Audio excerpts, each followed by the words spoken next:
before you start, you always want to warm up. I know there's different philosophies. Good, there's static stretches and there's ballistic stretches. Static stretches where you go down and you hold, but the more vigorous a workout and more intense that you're going to work out, it's important to do some ballistic stretches just to get yourself, prepare the muscles and so forth for certain positions or certain situations you might occur that you might get into. So it's important so you don't, break or tear something. So it's that you're able to bend. Yeah, and then go extend. Okay, once you're down there, now extend your legs, extend your legs, boom, and just bouncing with it. So what you're doing is just doing this a little bit, because what it does, it's going to help you to stretch and get a good stretch in the hamstrings. So it's just a good way to get a little bit more range of motion. Good.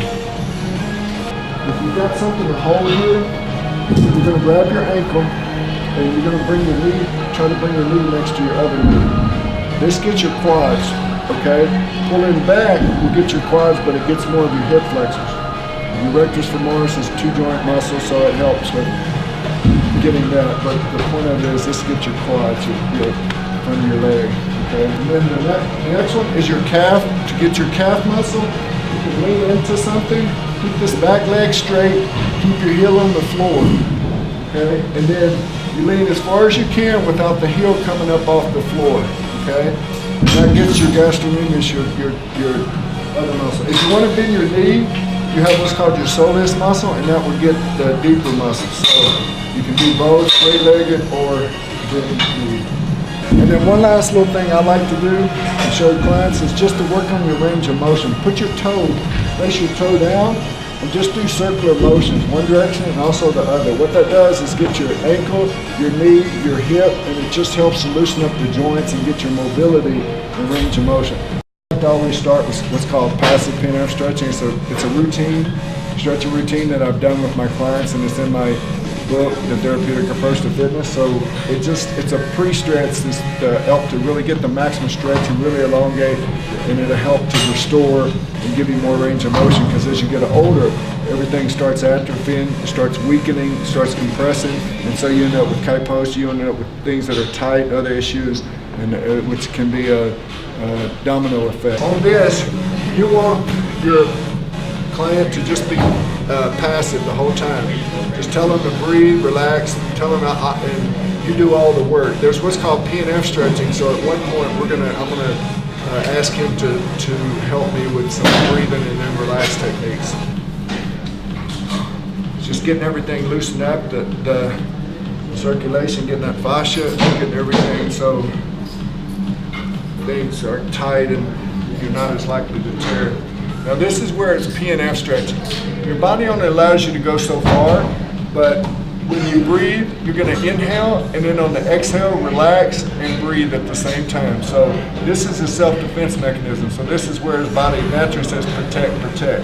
But we can actually go further. So what you're going to do is inhale, on the exhale, relax and breathe. Good. Inhale, exhale, relax and breathe. So you take them to the furthest point, and then they think they can't go any further. But now push a little bit against me, push and relax. Push and relax. Good. See how I went so much further? But what that does is just getting you more range of motion in a short amount of time, and you do have so much more that you're able to do that you don't think that you're capable of doing, but it actually, you can. So same thing here, here's your self-defense mechanism. Inhale. Exhale, relax and breathe. Good. Inhale. Exhale, relax and breathe. Good. Now push a little, relax and breathe. Push, relax and breathe. Perfect. Good. And so see, your body will allow you to go further. That's the key, is it's helping you get that extra range of motion. So if you were to go and you want to reach for a ball or you want to do something, at least you're able to get down there without the muscle tearing or having an injury. And so it's just kind of getting the maximum stretch to get you kind of prepared. It doesn't mean that it won't happen, but it's just helping you so you're less likely to. Optimal stretch out of that, and that's where the PNF can really help to enhance your range of motion. It might be a little painful, but the thing of it is that a lot of times people say, oh, it's painful, I don't want to do it. Well, if you're doing it right and you're your body has a self-defense mechanism. So when you're stressed or afraid, you don't breathe right, your body says protect, protect. Where a lot of times what happens is it's like a cat, its hair stands up on the back. When you're stressed or afraid, you don't breathe right, your thoughts and so forth have a lot to do with how your body is going to respond. So a lot of times when you, as you see, we have so much more capability than what we limit ourselves. And what I was saying about when there's pain, you know, the old saying, no pain, no gain. Well, that's true to a certain extent. Now, there's good pain and there's bad pain. I always say good pain is therapeutic. Bad pain, yeah, you don't want to do something that your body doesn't want you to do. But now, always make certain your client is passive. If they're tightening up and you're pushing against something that doesn't want to be pushed against, it's going to hurt and it's going to be painful. You want to make certain you and your client is on the same page.